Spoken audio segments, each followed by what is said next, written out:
morning, everyone, and welcome to the Kopin Corporate Update Call.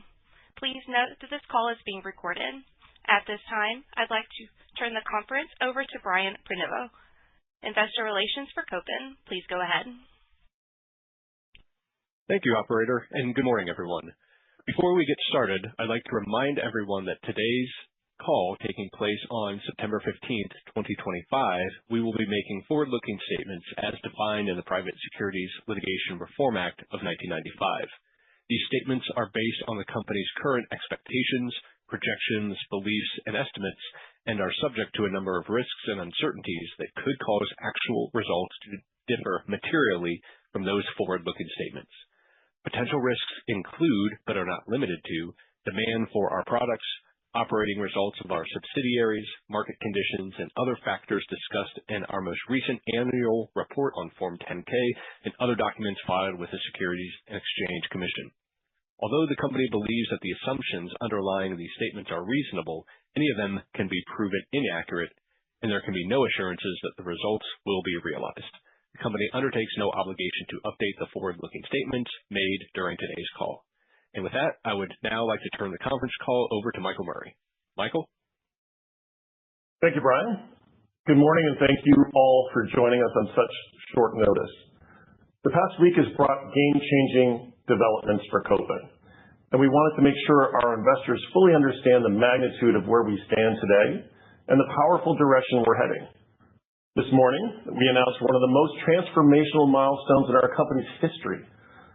Kopin has been awarded a major contract directly from the U.S. Army under the Industrial Base Analysis and Sustainment, or IBAS, program. This is not just another contract win. It is a validation of Kopin as a cornerstone supplier in America's defense technology base, and it places us squarely at the center of one of the most critical technology races of our time. And here's why. First, this IBAS award accelerates our development of ultra-bright, full-color, low-power micro-LED microdisplays designed specifically for soldier-worn augmented reality applications. These displays will serve as the visual engine for next-generation systems, ensuring unmatched clarity, brightness, and reliability in the most demanding combat conditions. For the Army, this is not incremental. It's transformative. For Kopin, it positions us as a foundational partner in the modernization of the U.S. warfighter. Second, the contract and funding do not stop at research and development. Once the prototypes advance toward approval, further non-dilutive IBAS investments are expected to follow. These funds would directly support domestic manufacturing capabilities, facilities, equipment, and workforce training, cementing Kopin as the onshore manufacturer of record for full-color micro-LED displays in soldier-worn systems. With our Class 10 cleanroom facility in the United States, more than 40 years of field-proven experience, and over 400,000 defense vision systems already deployed, Kopin is uniquely positioned to deliver. Third, and perhaps most exciting for shareholders, last week, the Army awarded the next technological update phase of the $22 billion IBAS program, now referred to as Soldier-Borne Mission Command, or SBMC, to Anduril and Meta, and Palantir-backed Rivet as prime contractors. These are some of the most innovative companies in defense and AI today, and their mission is to redefine the digital battlefield. Kopin's mission and our IBAS award are perfectly aligned. While Anduril and Rivet compete to deliver the Army's SBMC prototype systems, Kopin will be developing a U.S.-manufactured color micro-LED microdisplay with the Army, for the Army, that will be technologically enabled for their bespoke soldier-worn solutions. Our technology is not just compatible, it is being developed in direct collaboration with the Army to meet their exact specifications required for SBMC and other advanced systems such as night vision goggles, heads-up displays, and the next generation of thermal weapon sights. We see tremendous opportunity for synergy here. As Anduril and Rivet race to forward their SBMC platforms, Kopin is positioned as the critical technology enabler, the display technology that can make their visions a reality. Together, these efforts represent hundreds of millions of dollars of potential revenue for Kopin. The expansion of a new vertical technology and a domestic fabrication capability here in the United States, but moreover, an enduring role as one of the Army's most critical suppliers for the next decade or more. To our dedicated employees, customers, and shareholders, this is indeed a defining moment for Kopin. Kopin is no longer simply a display supplier. We are becoming a strategic asset to the U.S. defense innovation ecosystem, working shoulder to shoulder with some of the most advanced technology companies in the world. Furthermore, with our recently announced partnership with Theon International, Kopin is now exceptionally well positioned to support NATO, Southeast Asia, and Europe as well. We congratulate Anduril and Rivet on their SBMC Prime Contractor Awards. Kopin's role in this ecosystem positions us to create significant value for our shareholders, deliver critical capabilities to our soldiers, and strengthen America's asymmetric advantage on the battlefield. And with that, operator, I'm happy to take some questions. Thank you. At this time, if you would like to ask a question, please press star 1 on your telephone keypad. You may remove yourself from the queue at any time by pressing star 2. Once again, that is star 1 to ask a question. We will pause for just a moment to allow questions to queue. Thank you. Our first question will come from George Giannikas with Canaccord Genuity. Your line is open. Hi, good morning. Thank you for taking my questions and congratulations. Thanks, George. Our work, I'm sure, went into it. So maybe you could just help us understand, contextualize the total estimated potential revenue for color, MicroLED, and SBMC over time. Thank you. Sure. So we're expecting production volumes in a range, and I can only give ranges, George, of around 80,000 to 120,000 systems or headsets, and there will be 2 displays per headset. So at the low end, we feel like the low-end amount of total revenue on the program would be in the range of $350 million, scaling up to around $500 million, depending on the volumes.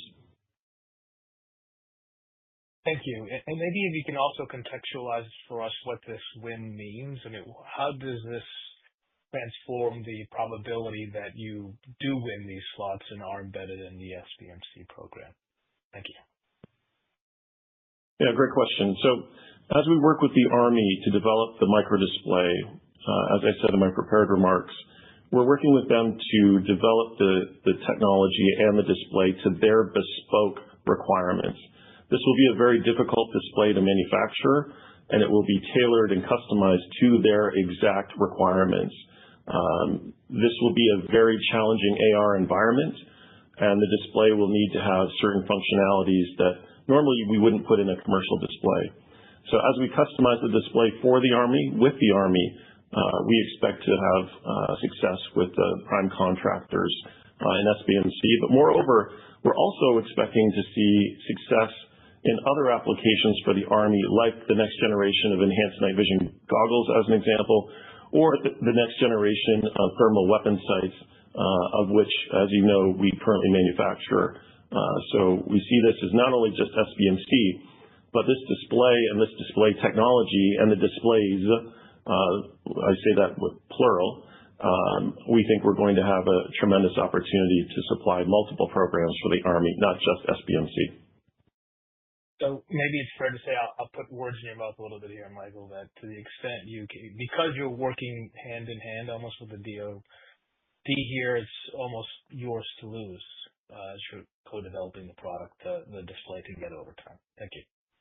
I think that's fair to say. And to be fair, this is going to be a very significant and difficult development. There is risk to it. However, Kopin builds 4 different types of microdisplays. We invented a 5th type, being neural display, And we currently have a monochrome micro-LED that we hope to have in production very soon. However, those two designs, the monochrome and this full-color soldier-borne system, will be completely different. So this will be a grounds-up design. So it has its challenges, and I think we're up to the challenge, though. We have the most experience of productivity as well as producing these microdisplays in full production, and we think we have the best position and chance of creating the display. Thank you very much. Thank you. Our next question will come from Jason Smith with Lake Street. Your line is open. Hey guys, thanks for taking my questions and congrats as well on this announcement. Wanted to start with the revenue recognition and sort of how should we think about the timeline for RevRec for this award? Oh, great question. So we were expecting the award a little bit sooner in the year, Jason. So we expect to receive revenue on the contract this year. I would say around 20% of it we would recognize this year and fully recognize the vast majority of it next year. That's on the current award of the 15.4. We do expect next year potentially tens of millions of dollars of investment from the IBAS program office for that onshoring manufacturing capability. We haven't dialed that in just yet. We have a number of proposals, and we're going through those now. Okay, and that was going to be my follow-up question on just sort of this IBAS funding and what it could be in 2026 and beyond for CapEx. Great question. So we're considering this now with the program office. We do believe it's going to be in tens of millions of dollars of investment that will be required to stand up a brand new production line here in the United States. We are also considering locations since we may not put that in our Westboro facility, which is currently getting to be a little bit tight on capacity. So it's in the tens of millions for next year, and I think that's the best gauge we can give you at the moment. Gotcha. That's helpful. Thanks a lot, guys. Thanks, Jason. Thank you. Our next question will come from Glenn Mattson with Ladenburg Thalmann. Your line is open.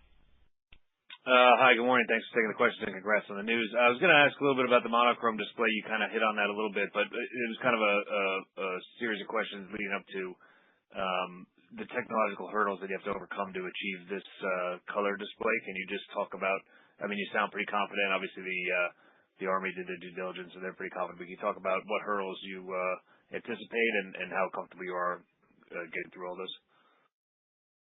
Indeed. I think we're confident. We have a good plan. We've been working on this for over a few years now in terms of focusing on building out our color micro-LED and our micro-LED platform. Again, the monochrome is a completely different design for a different application, and this design would be completely different in every way.